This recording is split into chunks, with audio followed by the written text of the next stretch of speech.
What is up, duelists? Arts and Crafts here, bringing you a little bit different video from what I normally do. As many of you already know, especially if you watched my last video, Season 7 of the GOAT Format War League is upon us, and like any competitive league-based sort of competition worth its salt, there's also an accompanying fantasy league. If you've played fantasy football or any other sort of fantasy sport, you know that it's essentially another separate sort of like meta league, if you could call it that, where participants draft players from the league to create their own sort of like fake team, and then each week they're paired up against another fantasy team. They decide which players to start. They go head to head, and whoever there's some way of scoring each player's performance in a given week. You compare the scores of both teams, and one player wins, another loses. There's a whole league structure, right? Some money on the line to keep it interesting, right? And so what I wanted to do for this video is basically do a little bit of a recap of the GOAT Format War League Season 7 Fantasy Draft. Take a look at all the 14 different teams that resulted from that, and then do a little bit of an analysis of who I think may have been underpicked or overpicked, that sort of thing. Who may have been undrafted that might be a good free agency pickup, that sort of stuff. Now, I want to preface this all with I am trying to make this as quote-unquote objective as possible. And what do I mean by that? Well, first off, I don't really want to sit here and go through 150 odd people's my subjective opinion on how well I think they will perform, right, and how good of a duelist I think they are. Really don't want to offend people. This is all in good fun. So actually what I did was, to add a little bit more objectivity to this, I actually built a model based on some stats that I gathered from past War League seasons for each of these players, and then actually modeled that against the pick order from the fantasy draft, right? So the logic there being, I want to build a model that can basically suss out which stats the actual participants in the fantasy draft may have used in order to decide when to pick and who to pick at each given point during the rounds. And then we can see who may have been a big outlier in either direction, either picked much earlier than the model said, picked much later than the model said, go into maybe some potential reasons why, and try to, just give us a little bit more objective view of this fantasy league and how it works out. So I'm going to be going over kind of what I think the strategy in the league sort of should be, because the structure is a little bit different from traditional fantasy sports. And also, I'm going to be going over kind of the model, what it spits out, all that good stuff. So with all that being said, right, and I'll get into this in a little bit, the one thing that you need to keep in mind is that what my model spits out, or how people drafted someone in fantasy, is oftentimes going to be wildly uncorrelated to how good of a duelist, quote-unquote, someone might think they are, or actually be, or thought of by the community, right? One of the reasons, spoiler alert, being that play rate is a huge factor with the way this league is structured, at least based on kind of the way I think things are going to play out. So you could be the best duelist in the world, but if you're only going to be playing a couple weeks, you're not going to be drafted particularly highly, because it's important to kind of show up week over week, right? And War League is a very long season. Some of the best players in it often cannot commit to playing the full 10-week regular season, so their draft stock is probably going to be a little bit lower, right? And so I, as always, do not want to offend anyone. This is all in good fun. If you strongly disagree with what the model spits out, like, sure, we can talk, but hopefully no one is going to care too much about what my crappy linear regression spits out and all that jazz. So just to go give a little bit of background as to how the league is going to work. So like I mentioned, there are 14 different participants. Well, I guess 15, but one team has co-captains here, Rixa and Kotsos. And the the original fantasy draft was done in a snake draft format. So basically, each of the 14 teams were, randomly ordered. They got to go down and pick each player in round one in order that they were assigned. And then to make it fair, snake draft is, you basically flip the order for the second round, so whoever got to pick last in round one gets to pick first in round two, and so on and so forth. Extrapolate that out to the rest of the round, and then you flip back for round three, back to the original order, flip again for round four, back and forth, until in this case, each team has drafted 10 players. Now, what's going to be very, very important is each team has 10 players, but in a given week, only 6 of them will actually get to participate in the fantasy matchup against whoever they were paired with that given week. And so what that means is you have 10 players, and let's say, this is the actual pick order here. You'll note some picks are like 14 and a half because if you take a look at the draft order, right, one team will get back-to-back picks when the round swaps. And so it's kind of arbitrary which order they're picked in, right? So in order for me to just kind of make that easier for the model, basically, like, if you got picked back-to-back by the same player, you get a pick of 14 and a half, for example, here, for the guys that were right on the bubble of round 1 to round 2. But to get back to what I was saying before, let's say I have, the most amazing team ever. I have the top 10 players. I think I have that already here, right? I can only pick 6 of them to play every given week. And so what the players are going to do is they are going to number them 1 through 10, and basically the top 6 players that are actually playing in that given week of War League will be the ones who are fielded, right? So what does that mean, right? Here, if I, say I pick, 1, 2, 3, 4, 5, 6, this is my ideal starting lineup, assuming all 6 of these players play, right? But say for whatever reason, Ghost Rider doesn't play this week, then we would check numbers like, he would be eliminated, and we would go check number 7, and then they would fill in that spot, right? So what does that mean? It actually has pretty interesting implications for the way you should be building your team, right? Because if someone doesn't play in a given week, they will automatically be backfilled if you have another player on your team outside of your top 6 that's actually playing, right? And so that means you don't really have to care too much about guessing if someone's going to play in a given week, because it'll just get backfilled. So what you can actually afford to do here, and I'm going to go on a limb here and say that I think the optimal sort of team configuration, and I'll go into a little bit why in a second, is you basically want like 6 or so workhorses, like guys that are going to play every single week and just be available.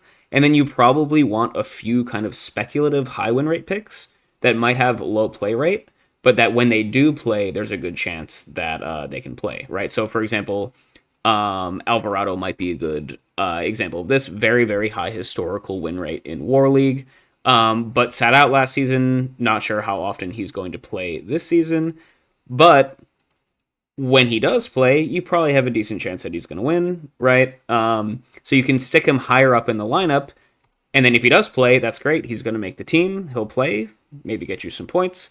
If he doesn't play, well, then he'll just get backfilled by someone else, right? So you definitely want your entire 6-person roster fielded. Like, you don't want people sitting out, and I'll go into why in a second. But it allows you to speculate with some, better players, quote unquote, higher win rate players that maybe won't play every week, because you can always have kind of a backup ready to go if they don't play in a given week, right? So to summarize, the optimal team setup is probably a good chunk, 6, maybe even 7 players, because you have to account for bye weeks, right? 6 or 7 players that are going to pretty much play every single week, and then some speculative, likely high win rate players that, if they play, you can field them and you'll get some points, right? And so let's talk for a second about why just having a full roster really matters here.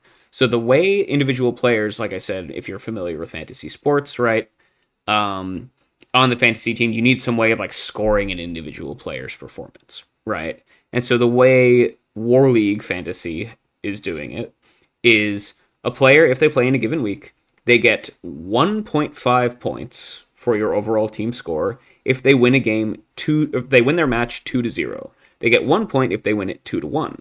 So you get a little bit, basically you get points if they win their match. They get a little bit more points if they win it more convincingly without dropping a game, right? Now what happens if they lose? If they lose a match 1-2, right, so if it's pretty close, it's actually a score of 0. You don't lose any points for that, right? And if they go 0-2 and lose without picking up a single game, they still only lose you half of a point, right? So on the high end, if you win 2-0, you get 1.5 points. If you lose 2-0, you only lose half a point, right? So if you think about what the like expected value of playing a player is, it's pretty much always going to be positive unless they have a very, very negative win rate. And if you do the math there, and I'm going to assume A, because I don't have the data to back it up, and B, because it seems reasonable, um, that if you win a game, it's probably roughly 50-50 whether you're going to win it 2-0 versus 2-1. And similar for losses, it's going to be roughly 50-50 if you lose 1-2 or 0-2. So if you just kind of split those up 50-50, in order to have a negative expected value for points playing a week, your win rate needs to be less than 1 in 6, which is like a 17% win rate, right? Which is very, very, very low. There are very few players, especially with over a decent sample size, playing in War League this season that have less than a 17% historical win rate in the league, right? So even if you're thinking like a team that like barely won any games last season,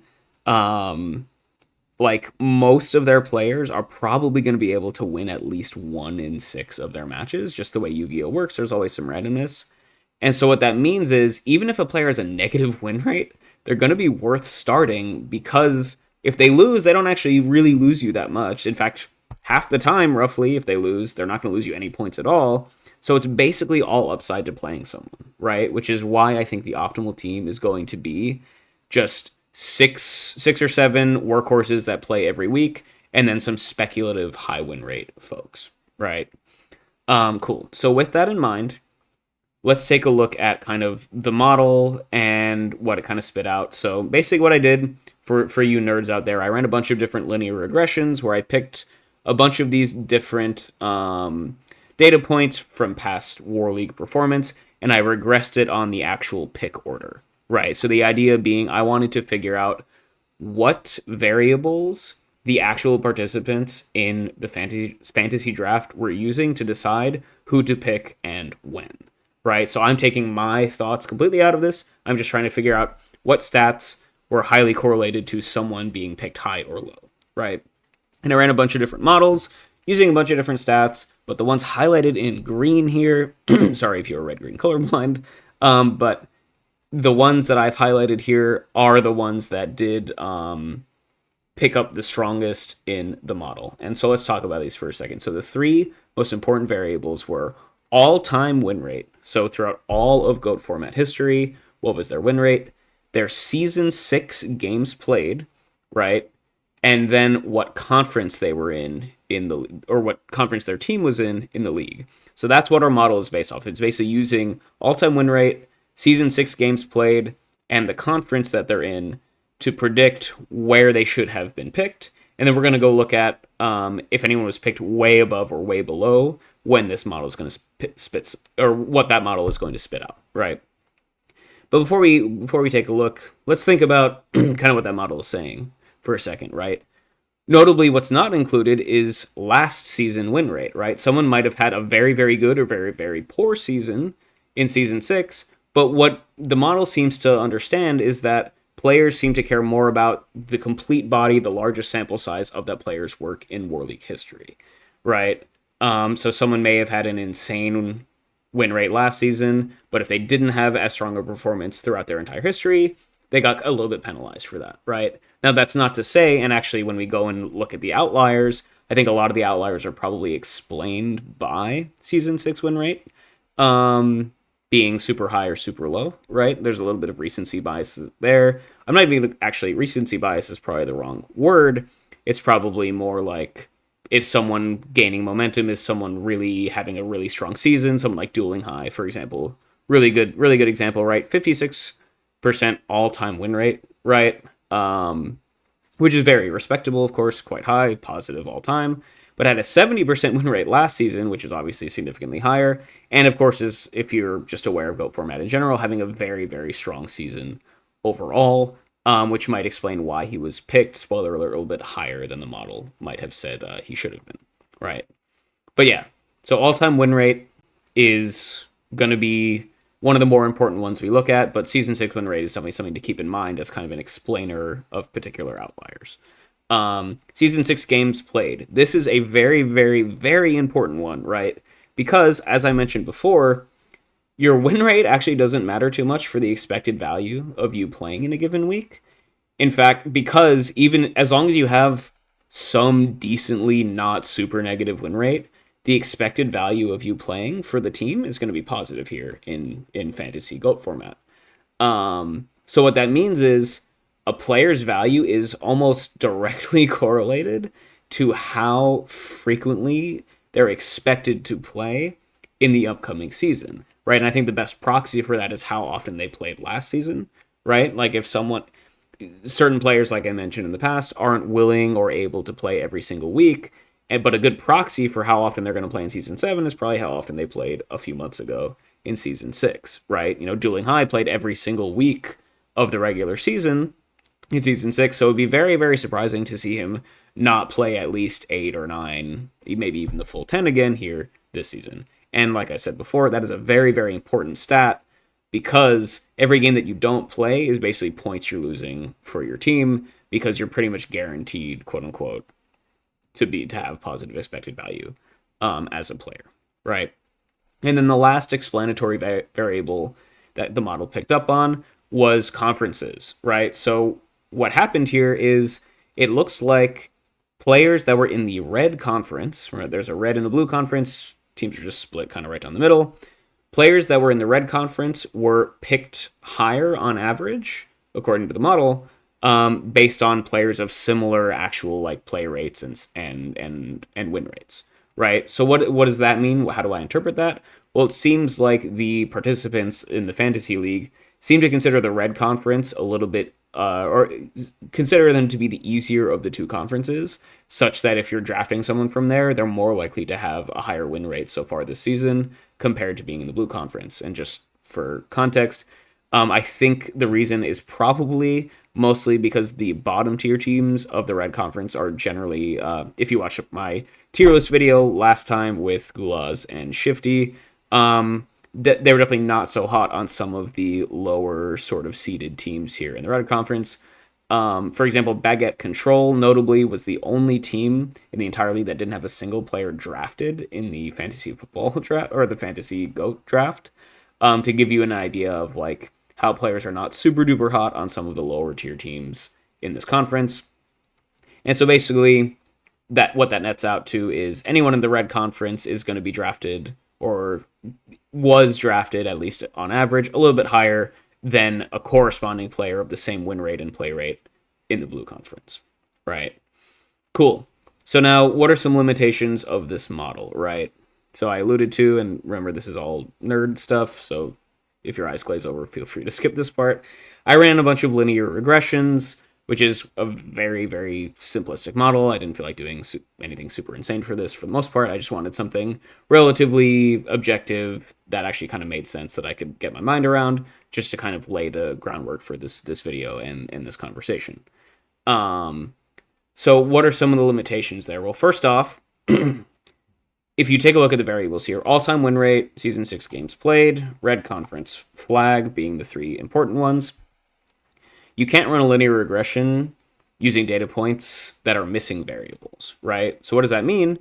There are a lot of players that are either rookies, completely new to War League in Season 7, where you can see a couple here on the screen, Alvarado and AJ Hussein, for example, who are not new to War League overall, but did sit out Season 6. And that means, therefore, I don't have any data for Season 6 games played there to get a proxy of their play rate here in Season 7. So they were excluded from the model, right?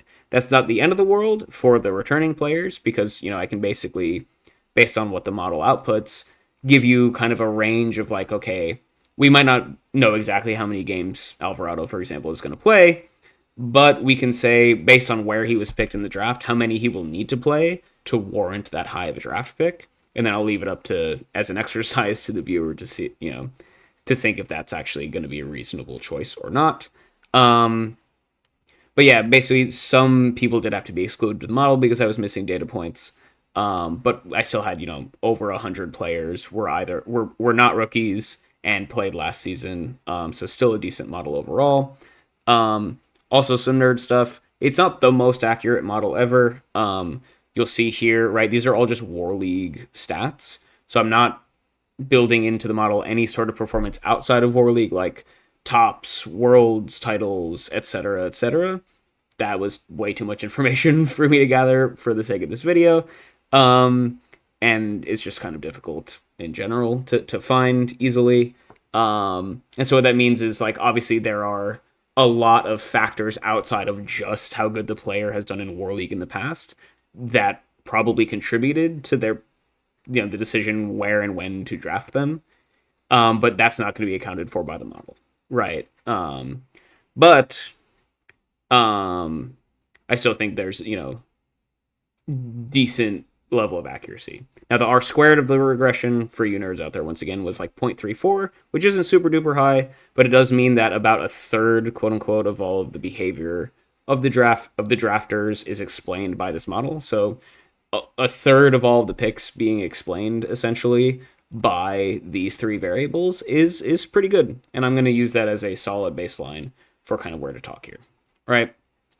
So now to get to the real meat here, right? So we ran a model, right, based on these three variables and kind of predicting where the model would have decided to draft everyone based on those factors. And so what we can do is we can look at where the model said someone should be drafted and compare it to where they were actually drafted, right? And tell us, okay, were they under or overvalued? And then we can take a look at to why that might be. So really, quick example here. Our number one overall pick here is YS Bao, Italian player here on the Italian super team Legio Invicta. Now, the model says that they were expected to be picked based on, remember, these three variables. All-time win rate of 54%, which is respectable. Season 6 game played of 9, which, kind of forecasts that they're probably going to be playing a lot this upcoming season. And the fact that they were in the easier, quote-unquote, of the two conferences.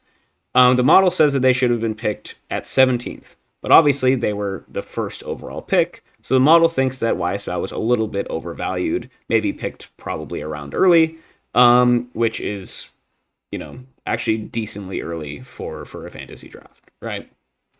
Whereas someone here like Ivan, 74% win rate, I think that's the highest out of anyone with a decent sample size here. Played nine games in season 6, so pretty high play rate, but is in the more difficult conference. Model said that he should have been picked 4th. He was picked 3rd, so pretty much roughly where you would have expected. Nothing super duper crazy there. Now remember, the model does not account for any of the returning or rookie players. So especially once we get towards the latter end of kind of the expected pick numbers, it's not going to account for those rookies. So people are going to be, it's going to show that the players are getting drafted a lot earlier or a lot later than they should be, quote unquote. But that's just because it's not, accounting for all the rookies and stuff. But so instead of just going down every single row, what I did was I compiled essentially who the biggest outliers were here, right? We see YS Bao seems to be picked a little bit early. Guys like Ghost Rider and Moxie's potentially picked a little bit early as well. Some folks that were picked very, very, very early, at least compared to what the model liked. And then some folks that were picked a little bit late. Guys like Purple Drunk were picked 16 spots after the model said they should have. So maybe went a little bit later, and we can talk about some reasons why for those. So looking at the biggest outliers here. So in terms of players that were drafted well before the model said they should have been. And once again, not trying to offend anybody. The results of fantasy draft are very, very disconnected from the actual skill of these duelists, right? As I mentioned before, the biggest predictor of draft value, especially the way the league is structured, is just how frequently you're going to play, right? And what I think a lot of the participants in the draft did was they just like picked based on more like vibes, more like, oh, I know this is a good player, they've been around the league for a while, and maybe didn't really think about, okay, how often does this player actually play, right? So is it actually worth drafting them, right? So a really good example here is our number one, remember, overvalued player here, Flocky, captain of the Fishermen, in the more difficult conference, lifetime win rate of 52%, which is very, very respectable, but only played 2 matches last season, lost both of them, although super small sample size, so really, and remember, this isn't even included in the model, it's the 52% that matters, not the 0%, but basically, Flocky only played 2 matches last season, right? And because of that, despite the respectable win rate, and if you assume that only playing twice last season is a good predictor of how often he'll play this season. The model says he should have been picked well into the later rounds and almost towards the bottom, but he was picked 46th, right? So was whoever drafted him, did they maybe know that he's going to play more this season and make up for it? We shall see. But otherwise, going to be pretty risky because it's not certain if he's the sort of player who's going to be playing every single week, and obviously was not that sort of player last season. Another really good example here, Geisty, phenomenal duelist, right? Also playing for the Fishermen, very solid lifetime win rate, 55%, but part-time player here, right? Only played 6 weeks last season for Rico Act.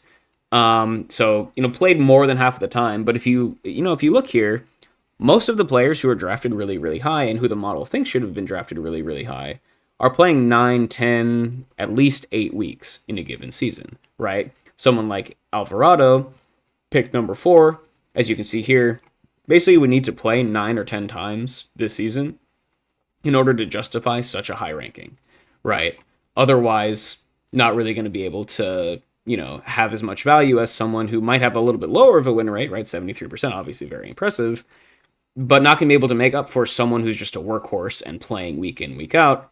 So Insidious here, who drafted Alvarado, is basically making the call that Alvarado is going to be a pretty much every week starter here for the Elite Four. Otherwise, a bit of an overdraft there is kind of what that is going to end up looking like. Same thing here for like AJ Hussein, 61% win rate all time, very solid. But based on where they were drafted and the fact that they were in the more difficult conference, they essentially need to play every single week to make up for that value, right? Now, I think if you look at the draft orders, AJ was, the top pick for their team, Ultra Instinct, and the next Ultra Instinct player was way kind of down in the draft. So seems to be like most players think that AJ is the best player on the team, and so wouldn't be surprised to see them play every single week. But there's no guarantee that that's actually going to happen, right? So maybe a little bit of an overdraft there if you're Herney Hog here on AJ, just because going to need to play basically every single week to make this high draft pick worth it. So that's just an example of giving you guys kind of the logic that I use to look at this. But yeah, Geisty here, kind of a part-time player, draft the 11th spot, which if you were just going by name recognition and history in GOAT format, that would probably make sense. But the fact that they don't play every week is going to make them a lot less valuable to your roster. And so Geisty is going to end up being an overdraft here. And similar, very similar sort of story here for these other ones. NB96, 50% lifetime win rate, solid. Only 2 matches played last season. Now, they are on a new team this season here on Birdcage, so remains to be seen. Maybe whoever drafted them has a little bit more intel as to where NB96, what that play rate's going to look like. But drafted in the 38th spot, model says should have been 94. A little bit of an overdraft there, unless NB96 can play a lot more. Don't Copy, another one here. 5th, or only played 5 out of the 10 regular season matches. Once again, very storied, solid, very good duelist, but part-time player. Did they deserve an 18th spot pick?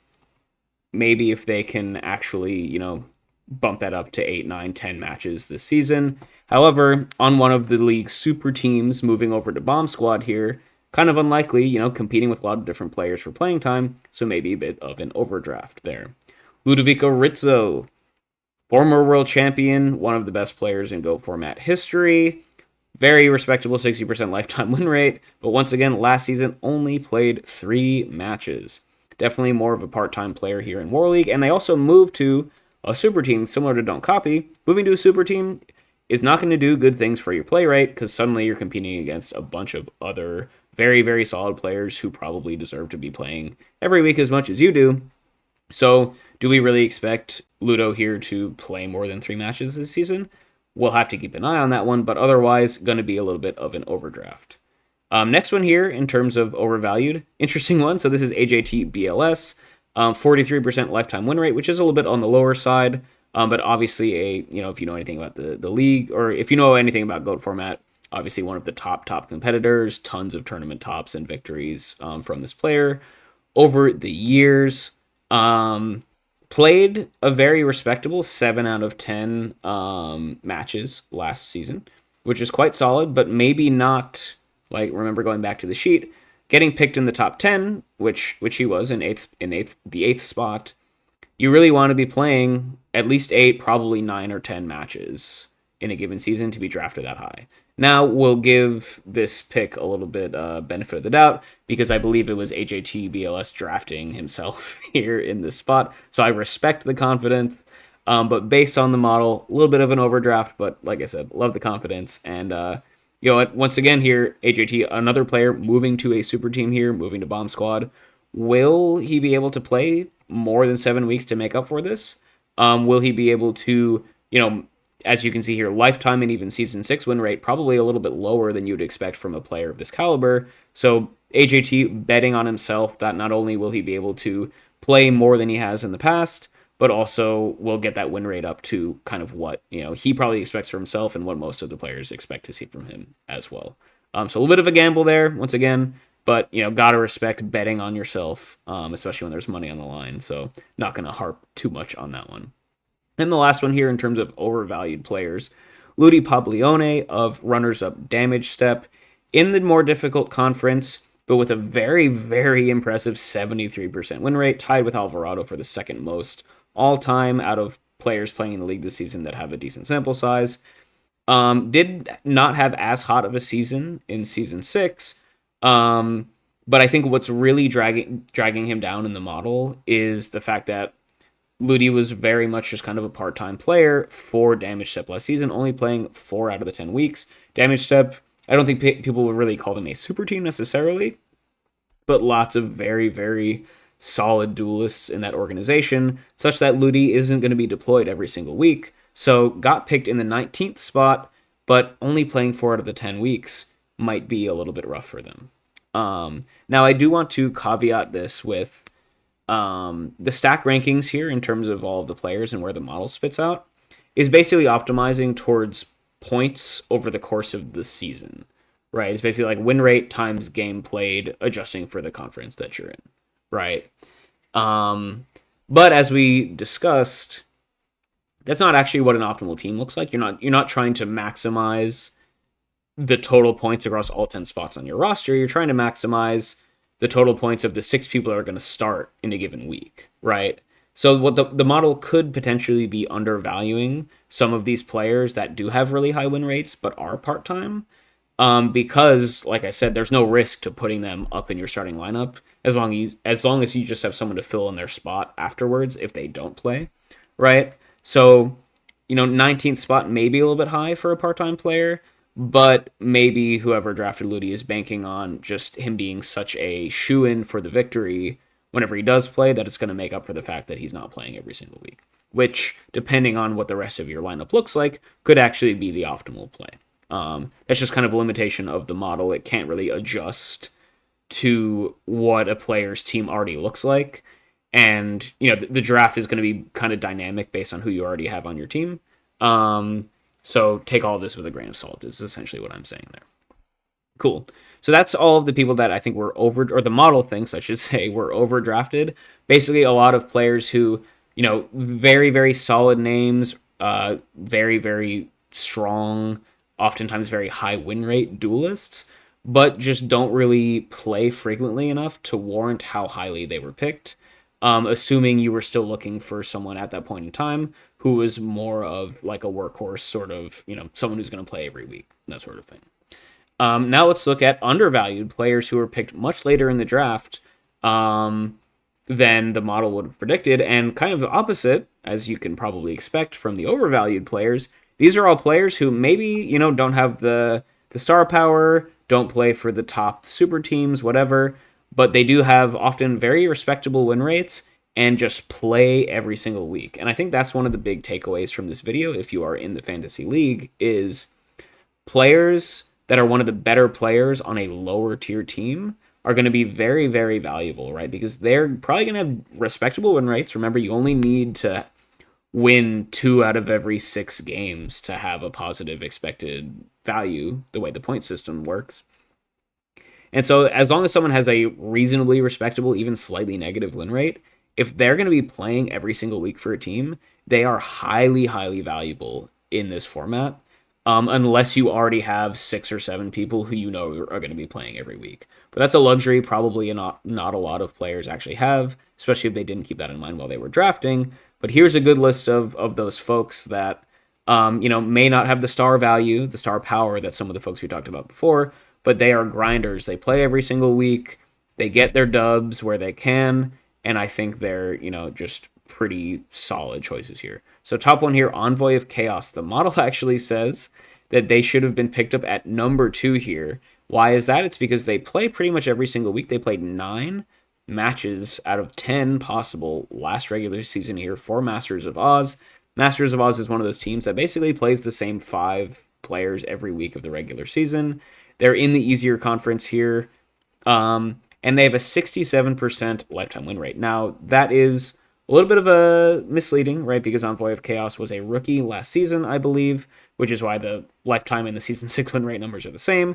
So maybe players are thinking, okay, Envoy of Chaos, had a really, really solid run last season, but can they keep that win rate as high here in season 7? But the fact that they're probably expected to play 9 or more weeks this season, even if that 67% win rate becomes like 55%, still going to be a very, very valuable pickup for any fantasy roster. So maybe expected pick is a little bit lower than 2, right? But even if it's in the 30s or 40s, if you expect this win rate to be a lot more reasonable, it's still a lot earlier than the 96th pick that Envoy of Chaos actually did end up going for, right? Similar story here for our next player, Pops on the Blackluster Serbs, one of the lowest win rate teams in the league last season, which is probably why not a lot of their players were picked in the draft. But Pops themselves did have a 60% win rate and played every single week. So once again, was a rookie last season, so maybe you wouldn't expect this 60% to be as high, but this is a player that plays every single week. And for a lower tier team, it's not like they upgraded, went to a super team or anything. So model says should have been picked in the 14th spot. Once again, maybe a little bit later if you adjust for the fact that potentially overperformed in the rookie season and will regress to the mean. But playing every single week means that probably should have been picked up before that 93% or that 93rd pick mark there. And, going down this line, very, very similar stories for everyone here. Kotsos of Nemesis, playoff team last season in the easy conference, positive lifetime win rate, even better last season with the 63%, played 8 weeks, but was drafted in 109th, right? Probably should have been a good amount higher there. Kit on Birdcage, I believe they are new to this team, but not new to War League, of course. Once again, respectable lifetime win rate, 52% in the positive, played 9 weeks last season. Now, maybe on the new team, you wouldn't expect them to play as frequently, especially if you think it's kind of an upgrade for Kip going from last team to the Birdcage. But at least a player that is potentially going to be playing nearly every week, so someone to keep an eye on. Evo Dream of Laos Nova, 56% win rate lifetime, 78% last season, so if you have a little bit of recency bias, very, very respectable win rate from this player. Played 9 out of 10 weeks for Laos Nova last season on the same team here once again, on a team that also didn't make a lot of roster changes. So you would probably expect them to play a similar amount again this season. Very, very, honestly, quite a steal for whoever was able to draft them at the 83rd. Going to bring a lot of value to the team. Sui here, another player coming into their second season, was a rookie, but once again, 50% lifetime win rate, very respectable in the easier conference. Did play 8 out of 10 matches last season, but I believe made a roster change here to the Bug Catchers, which, they were our 1 seed in the playoffs last season. Not going to call them a super team, but definitely some respectable players there. Maybe won't have as much playtime this season as last, but definitely a very solid player. But did go in the 105 spot. Probably could have gone a little bit earlier. And then lastly here in the undervalued players, John Wick, one of the latest pickups here in terms of actual War League.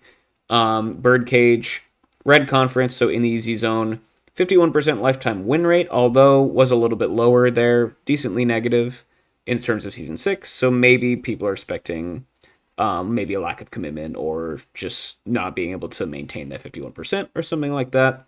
But once again, played 8 out of 10 matches last season. So definitely someone willing to put in the work, willing to grind it out.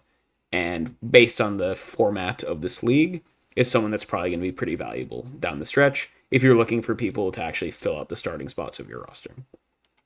And then, just to round it all out, right, we do have, there were, if you do the math, 10 rounds of drafts, 14 players each, or, sorry, 14 teams, 10 rounds. So that's 140 players drafted. There are a lot more than 140 players in the league. So there are some players who did go undrafted. All of them are rookies. All of them are returning players.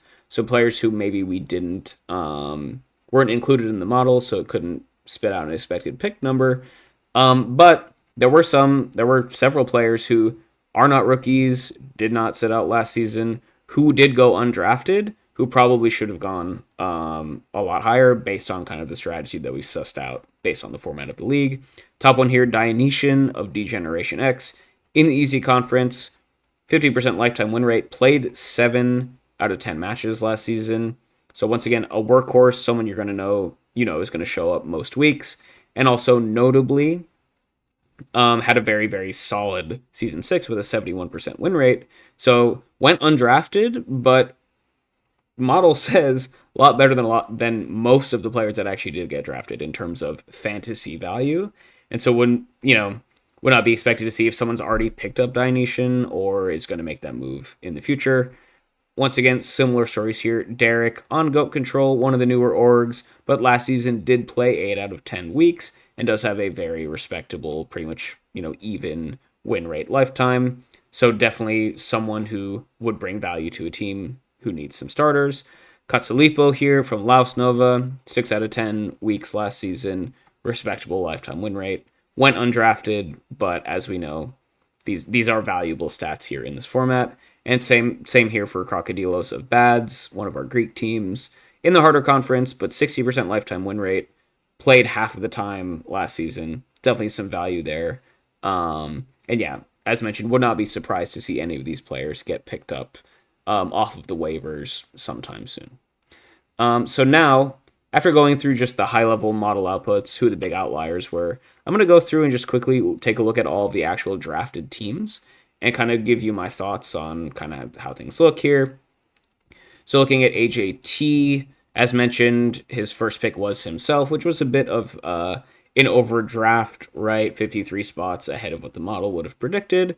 But once again, respect betting on yourself, of course. And I do believe that AJT is a strong enough duelist as a, not looking at specifically just War League, but just in GOAT format as a whole, such that, if he has a good season, could definitely make up for, or basically could have a good enough season to validate this 8th pick. The real question mark is going to be, though, not an every week player even last season and then moved to essentially a super team. So will the play rate be high enough to justify a round 1, top 10 pickup, right? Purple Drunk here picked well above, actually decently, what the model said, or well after what the model said. So good value pickup here for HAT.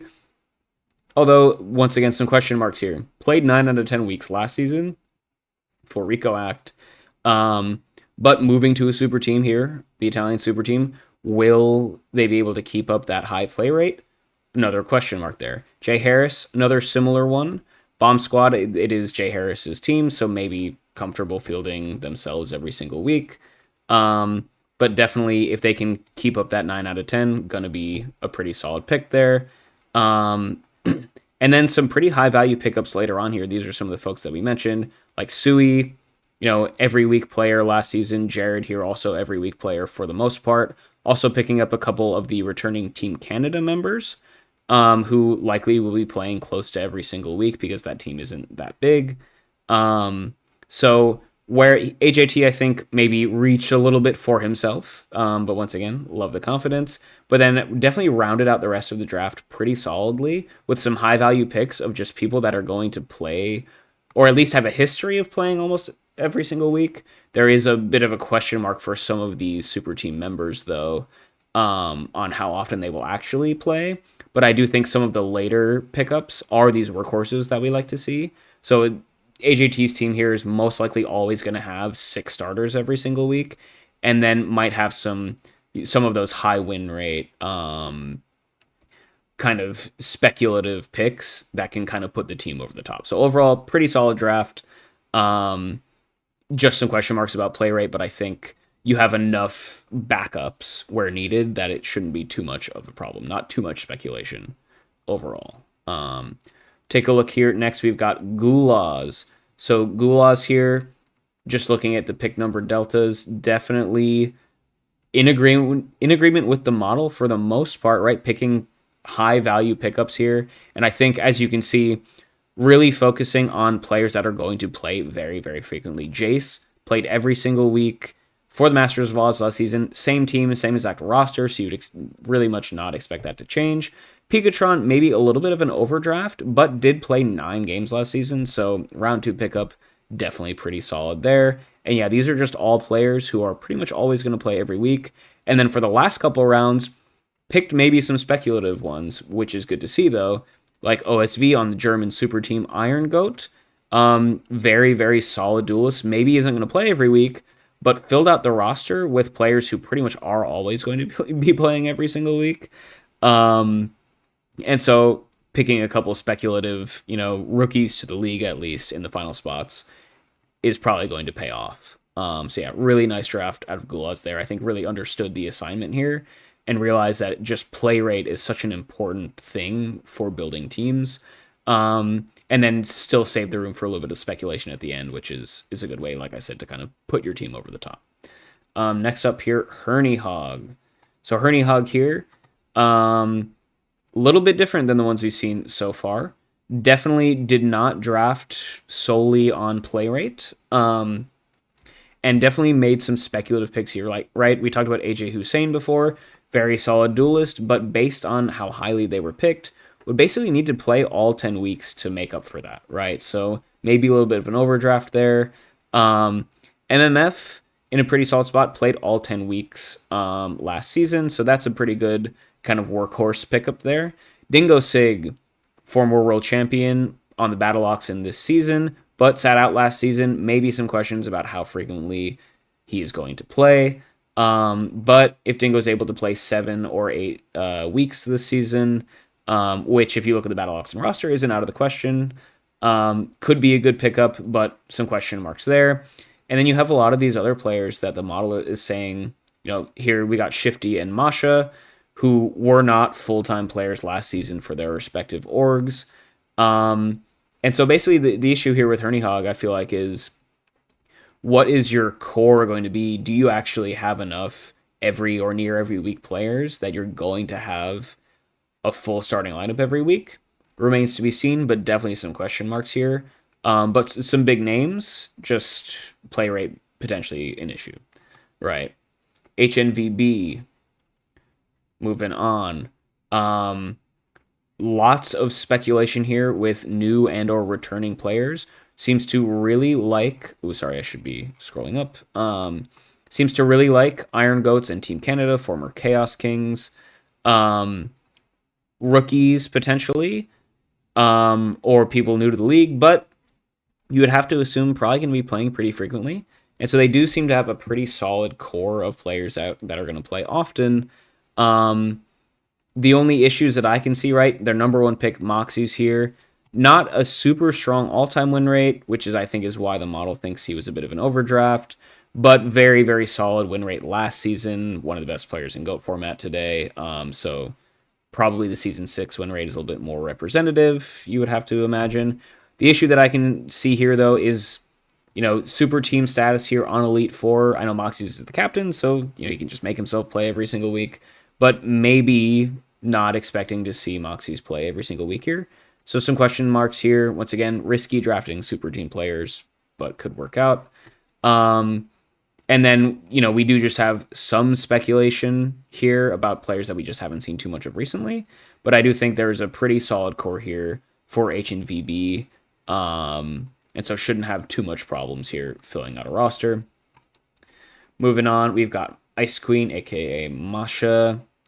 So Masha here, I think definitely picked more towards win rate than actual play rate here, right? And so going down the list, Ghost Rider played 8 out of 10 weeks last season, but moved on to a super team, Elite Four. Will they be able to keep up that same high play rate? Remains to be seen. Couple next picks, a lot of, part-time players, essentially, right? We talked about Ludovico already, one of the biggest overdrafts based on the model, only played 3 weeks last season.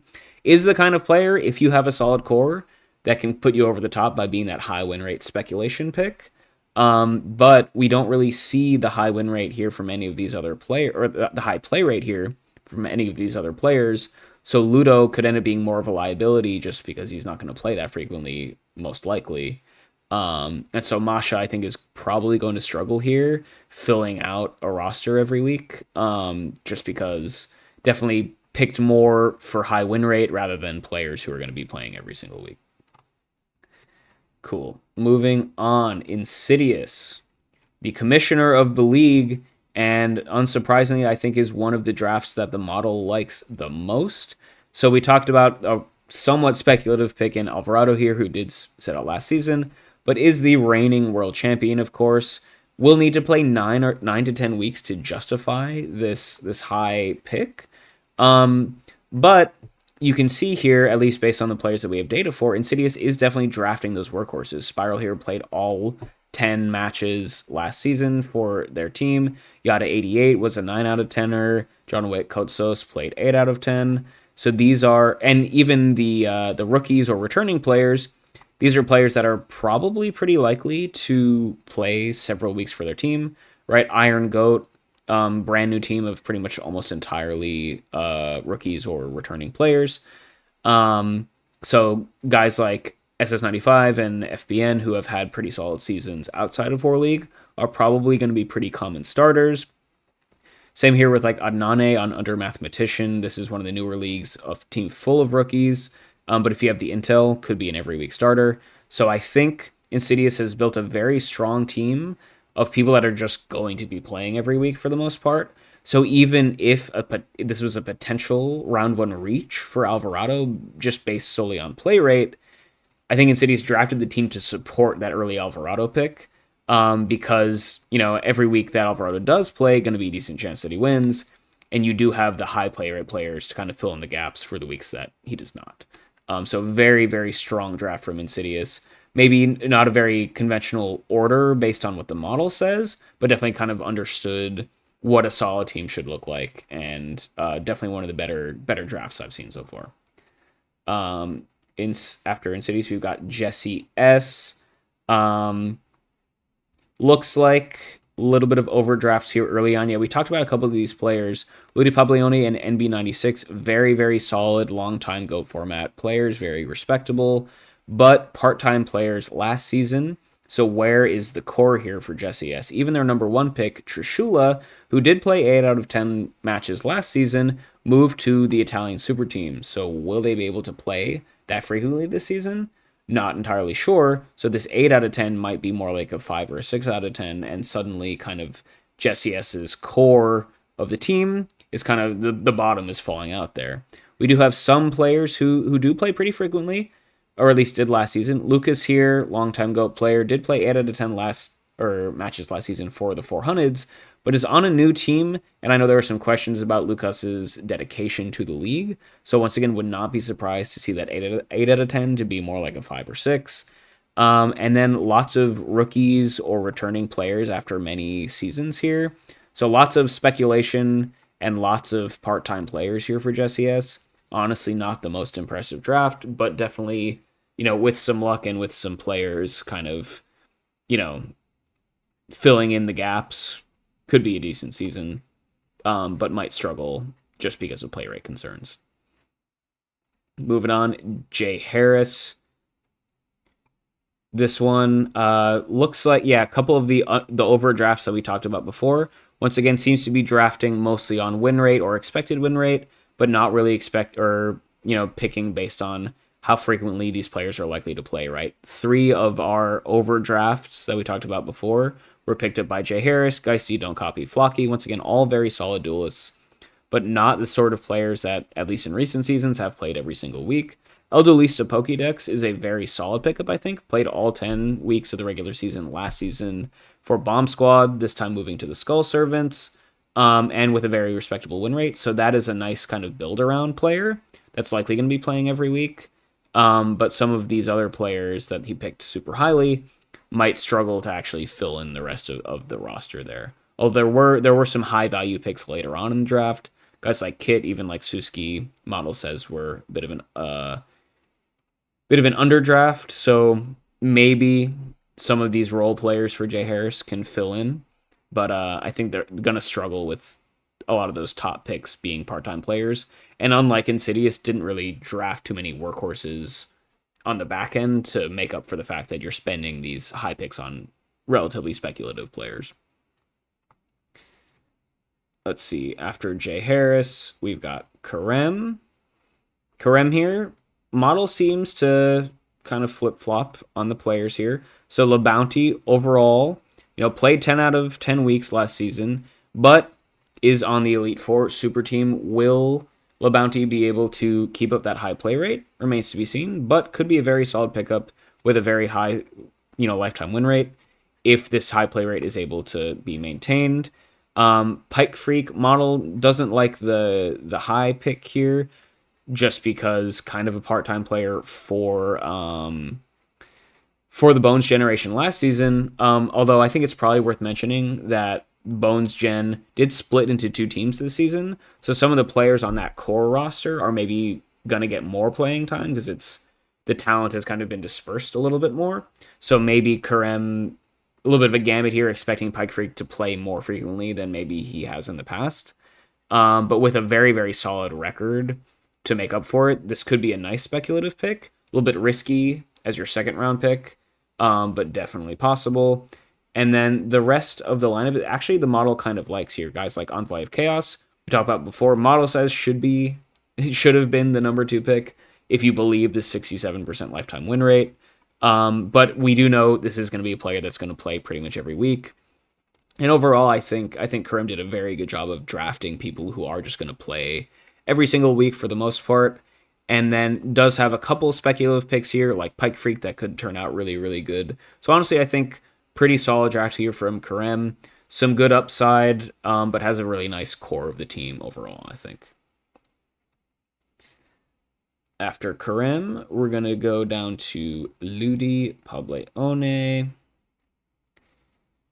So here, number 1 pick, we talked about this in the past, Dueling High.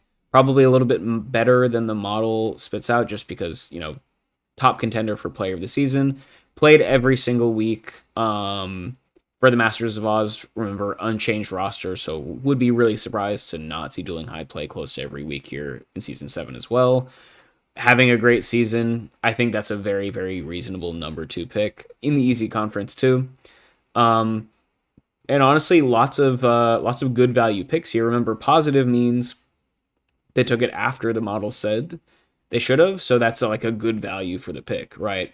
So Gulas here played 9 out of 10 regular season matches for Damage Step with a very, very solid win rate, one of the highest win rates of Season 6. And so picking them up in the, I guess, pick 27th. Model said should have been picked 16th, so good value there. Sight, another one, played every week almost for the Battle Oxen last season.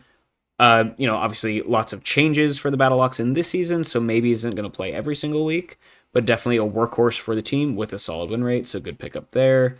And I mean, just look at all of these players. These are guys who play pretty much every single week on relatively stable teams as well. Not a lot of these players are on completely new teams, right?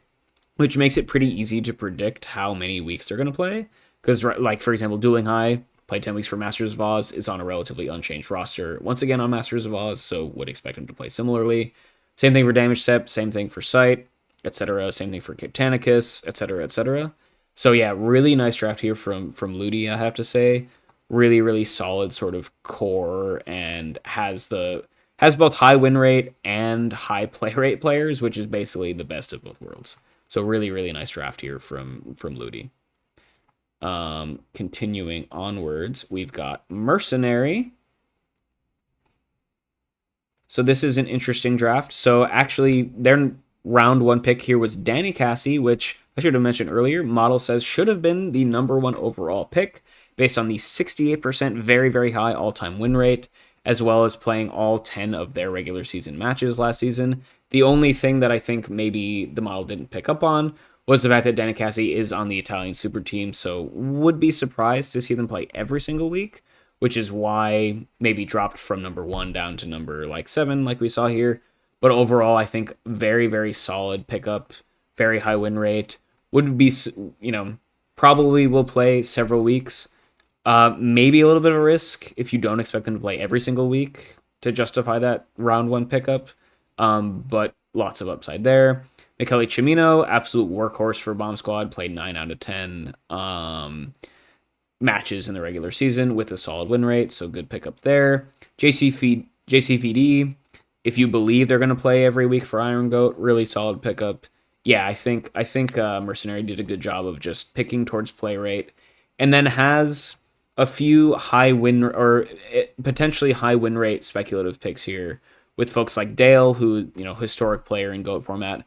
Definitely doesn't play every week. Kind of famously doesn't really play in the regular season too frequently. So maybe an overdraft there in terms of that. But if Dale does play, decently high win rate, and can kind of complement, like we were saying, this core roster that is going to be playing pretty much every single week. So solid draft there for Mercenary overall, with some risks, but I think definitely a respectable team. We got Nessa here. So yeah, they had the first overall pick, which, as we saw before, they did take YS Bao, which is a little bit of a curious one. They did have a very strong season 6, so maybe Nessa is hoping for a little bit of momentum there.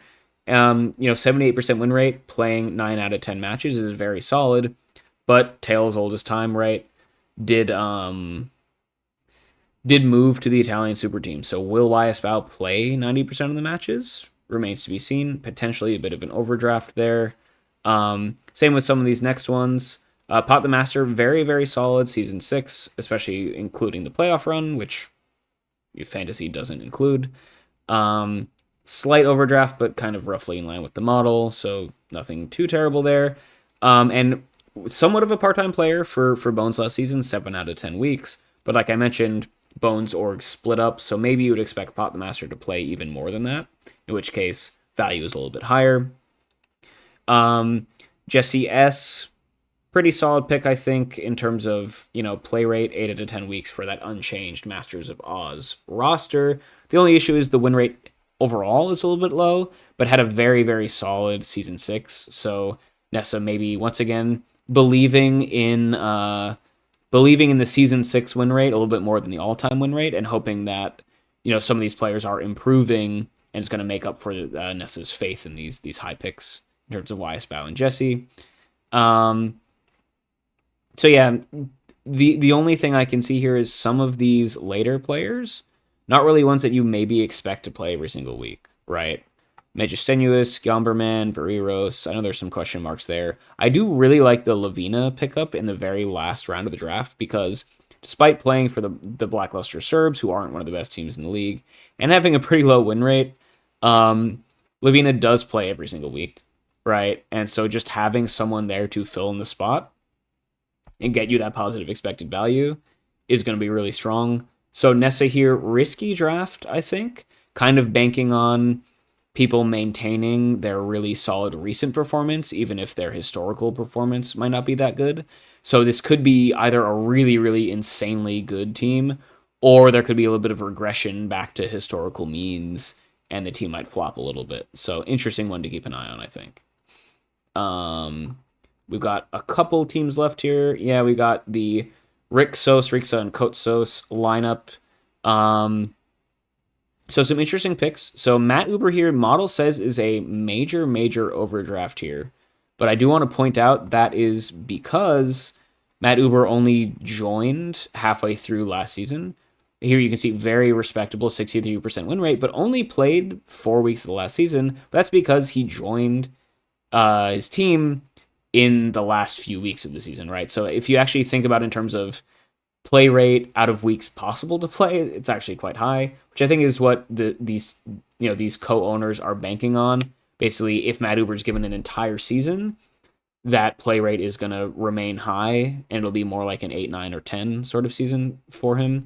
The only issue I can see with that is Matt Uber is playing on the Italian super team, so once again, going to be splitting time with lots of really solid players. Herney Hogg, another similar one, played every single week of the regular season last season, but moved to a super team. So will that play rate remain this high? Gonna be tough, honestly, I think. Now Rixa drafting themselves here.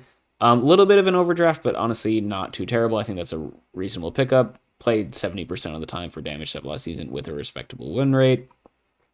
End here, another super team player, very, very solid, but will they be able to maintain this high win rate? And yeah, I think this is just another one of those, like, it's a team of what is probably going to end up looking like part-time players. Now, I think because every single player here, for the most part, are part-time players, it might work out, right? And they will have, a full roster every single week. But there is a decent chance that if you get unlucky or you have like a sketchy bye week scenario or something, that this team just might not be able to field a full team sometimes. And that could be a little scary, especially when you have lots of super team players, right? And you don't really know going into the season how frequently they're all, going to play here. Cool. And I think after them, we have one more team here, Scrub for Life, last but certainly not least.